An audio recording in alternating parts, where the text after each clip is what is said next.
Did you know that it's possible to completely transform your life by consciously going through a personal metamorphosis? I know, that sounds fairly mind-blowing and probably a bit overwhelming, but by choosing to look at your life in a positive way, even when you're dealing with difficult times, you can begin making a mental transformation and life reset in order to find greater long-term satisfaction. So, let's talk about transformation and mental health. You may not be aware of this, but when a caterpillar goes through a metamorphosis to become a butterfly, it doesn't just pop into a cocoon for a little sleep and grow some wings overnight, emerging as a butterfly. Oh no. The caterpillar actually sheds its entire skin, leaving a gooey and gloopy mess that transforms slowly into a butterfly over a prolonged period of time after it's been basically completely rebuilt from the ground up. And I'm sharing that because I think it also helps to picture the psychological process of metamorphosis that we human beings can go through. Because I know from my own experiences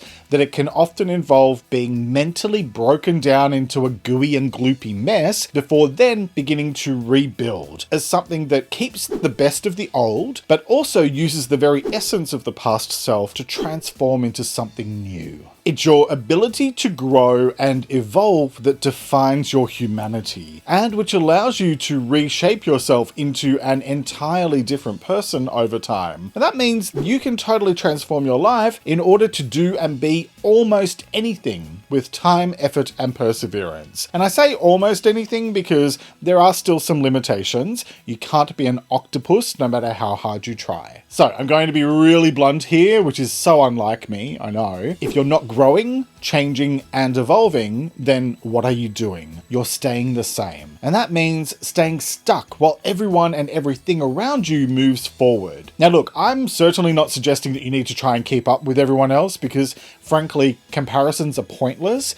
To hell with what other people are doing. But my point is that circumstances change and the world changes. And you can either adapt and evolve or you can stay left behind. The thing about staying stuck and not being willing to grow is that it can lead you to feel less satisfied with your life over time because it holds you back from reaching your full potential. For me at least, it was my own mental health struggles that actually forced me kicking and screaming into a total metamorphosis. And I'm now able to look back and say hand on heart that I wouldn't change any of it. I had a breakdown in late 2011, followed by a few years of severe depression and anxiety.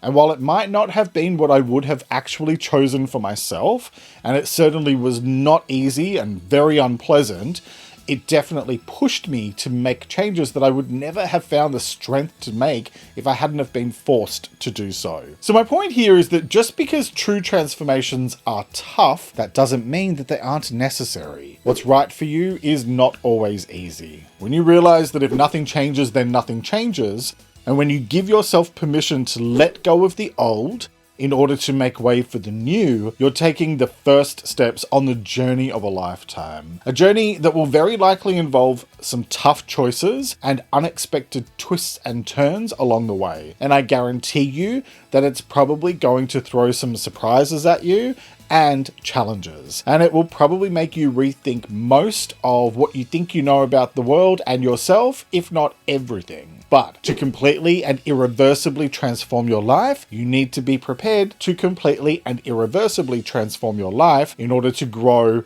and evolve and become what you're capable of being. How do you do that? Well, here are 4 tips to get you started. Beginning with, think about what you actually want out of life. Because there are basically infinite options and infinite possibilities in terms of what you might choose to do or not do with your life. So you need to know what it is that you actually want. Otherwise, you'll just find yourself going through the motions and drifting wherever the wind blows you. You need to know what you really want in order to be able to make more informed choices. Okay, next, think about your needs. Because knowing what you need and whether or not those needs are being met will go a very long way towards determining how you feel about your life today and where you might need to steer your focus in the future. We all have core human needs like food, water, and shelter for our survival, but then beyond those basic needs, we then have more complex needs for things like love and belonging, self-respect, meaning and achieving goals,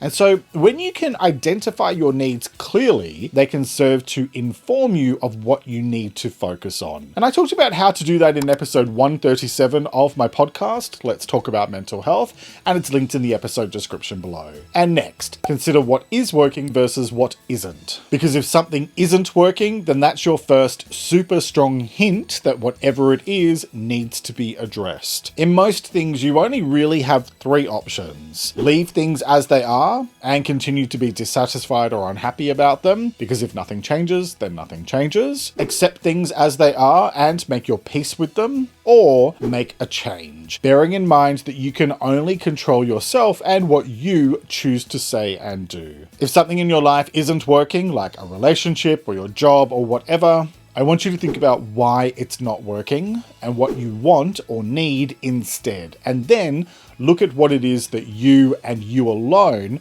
can do to change the situation, because that's how you transform things in a healthy way. Look, there's no point wasting your energy hoping that someone else will change when you have no direct control over whether or not they actually choose to change. All you can do is change your part of the situation. And I mean, look, don't just go making changes just for the sake of it, but also don't put up with crap.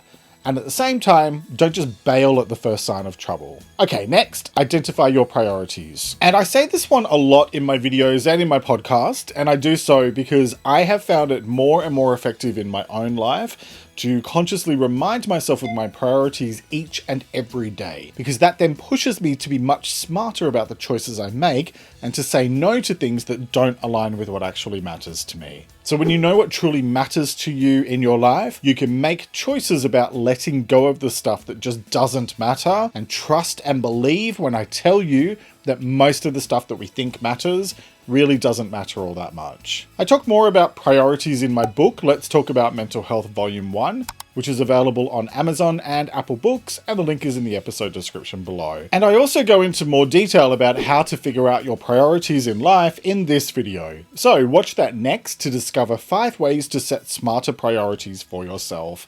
And you'll find even more tips for working through personal transformations and metamorphosis in episode 149 of the Let's Talk About Mental Health podcast, which is linked below.